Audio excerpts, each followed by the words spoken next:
Hey everyone, Brandon from Brandon's Baseball Cards here. I wanted to post a video tonight, something I've been thinking about for the past few days. I think I'm just going to take a little hiatus from purchasing items on eBay. In the past few days, I've kind of felt a little bit of a burnout setting in. And it's easy to happen. You know, it happens in the hobby sometimes. And if you're on eBay or whatever, venue you use to purchase cards, if you're on that venue very often or, every day or almost every day, sooner or later, a little bit of burnout sets in, even if it's something you love. And so I've decided a few days ago that I was probably going to at least take a week or two just to, take a little break so I can come back and actually, with fresh eyes and a fresh perspective and appreciate what I'm collecting and what I'm purchasing. And I've still got some really cool stuff coming in the mail. I got a few really cool things in the mail today. Got a few MJ cards today that are really cool. And it's a lot of fun. It's just a little bit of burnout sets in from time to time.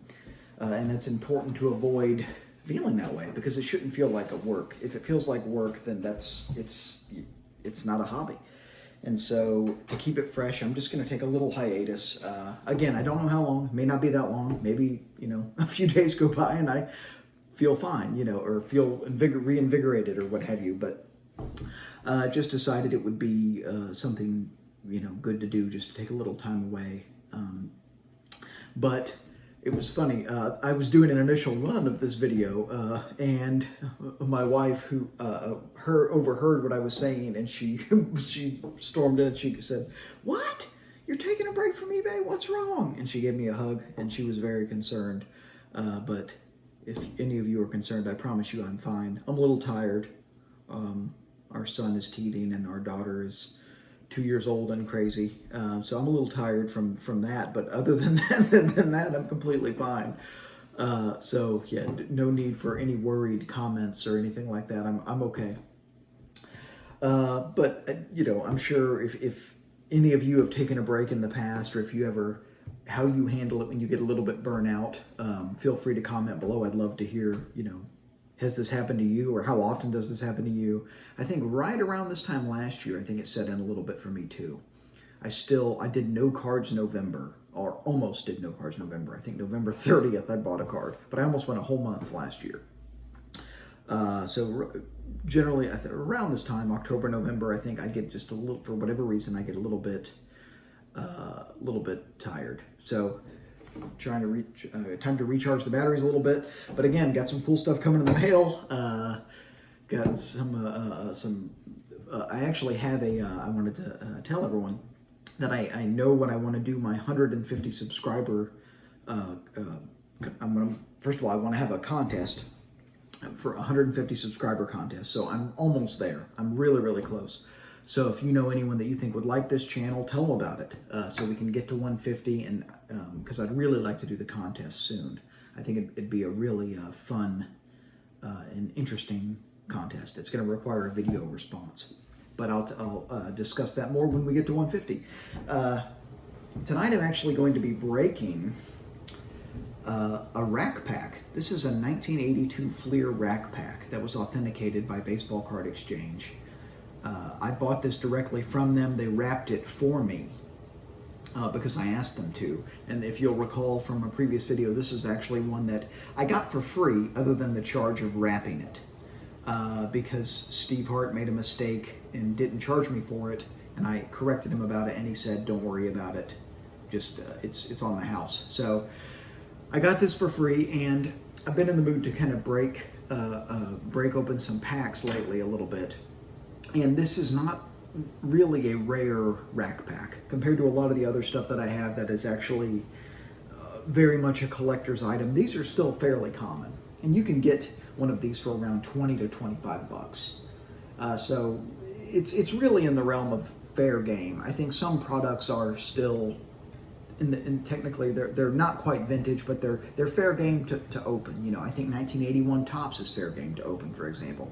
I think 82 Fleer, 82 Topps are fair game. 83 Topps, with some exceptions depending on who's on the top of the pack. 83 Topps is certainly fair game to open. You know, so 85 Donruss, you know, I could go on. So that just because it's old and it has some value like this, you know, this is worth 20 to 25 bucks, give or take. That doesn't necessarily mean we can't open it and can't have fun with it. So I've decided this is the first time I've ever actually opened a baseball card exchange authenticated rack pack. Well, probably one of the only times I will ever do this. But I thought it would be fun. So you get to watch me try to figure out how to get this open. And so I'm going to try to pop this and see how we do this, because I've never actually done this. And I will say, very good quality. They have very good quality wrapping, because this is challenging to open. This is not the easiest thing I've ever opened. Oh, there we go. Well, that was actually easier than I anticipated. Okay, well, so much for that. Okay, well, there it goes. So this is a 1982 Fleer baseball card exchange authenticated rack pack. And now we have wrapping a clear rack pack top load, which are actually, these are in short supply actually, or they were in short supply because of the COVID pandemic and restricted shipping from China. But that is what a clear rack pack top load looks like. And let's go ahead. Oh, it smells old. It's very old. Let's go ahead and bust open this 82 Fleer baseball. And again, these are called wax racks or grocery racks. These were in grocery stores. There's 3 wax packs in here. So let's go ahead and open this and see if we are, of course, hunting for Lee Smith's rookie card, but also Cal Ripken Jr.'s rookie card. So here we go. Here's pack number 1. That will be, you never know. You could hit, you know, the Ripken. You never know. The odds are not solid. Look at that sticker, neat old sticker, Padres. You know, the odds aren't great, but you never know. I'm not going to read all of these names unless it's someone notable.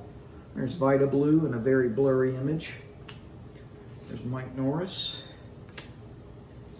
And again, the reason I open this, I've also shifted my focus much more on quality rack packs. This is a cool rack pack. I like the art on it, but it's not a big deal. I can get another one very, very easily without any issues. You know, if this was a 84 Donruss or something like that, or, you know, something that I would have to pay a bundle for, I wouldn't even bother doing this, because number one, it wouldn't be fun because the cost of the pack would be too much. Like, this was literally a free pack other than the $8 to wrap it. Right, so the cost here was basically, yeah, $8, which isn't bad at all. But this is not a rare enough item where I feel any guilt at all about opening this. And they're packs in some respect. You know, they're meant to be open. You know, not all of them, right? I'm a pack collector. Chris Welsh, the Reds broadcaster. I'm a Cincinnati Reds fan, and the Reds just made it. I might actually send that to him to sign in the mail. Gary Hancock, Bert Campaneris. I met him at an old timers game in Fort Myers, Florida when I was growing up. Got his autograph on a baseball. There's Hall of Famer Rod Carew, one of the great contact hitters in baseball history. From, I believe he's from Panama, if I'm not mistaken. I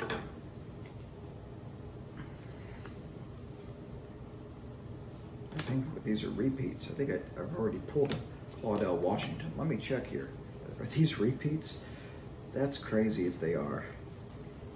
I mean, it's not crazy, but that would be really, even for Fleer during this era, that would be bad. Nope, no repeats. Well, that's good. Because that would be 2 packs and you're already getting repeats. It'd be great if there was a Ripken repeat, of course. go. And the last pack. Let's see what we have here. That's what they look like. I don't know if I actually showed it where you could see it very well, but that's what they look like. That's what the back looks like. Corner folds. These are things you look for if you're trying to determine if a pack has been altered. You know, the corner folds are a big way to determine the folds, and then the roller marks on the back of the packs. There's the Win Twins sticker. Let's see here. Omar Moreno. It would help if I actually showed you. There we go. Pat Zachary. Tommy John. Someone you should be in the Hall of Fame. Phil Garner.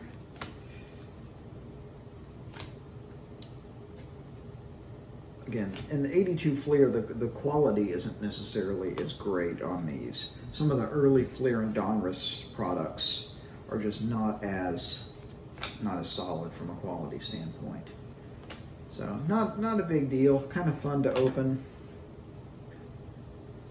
Kind of a fun little break. You never know. I could have hit a Ripken. I did not hit a Ripken, as it turns out. There's Jose Cruz, and there's John Mayberry.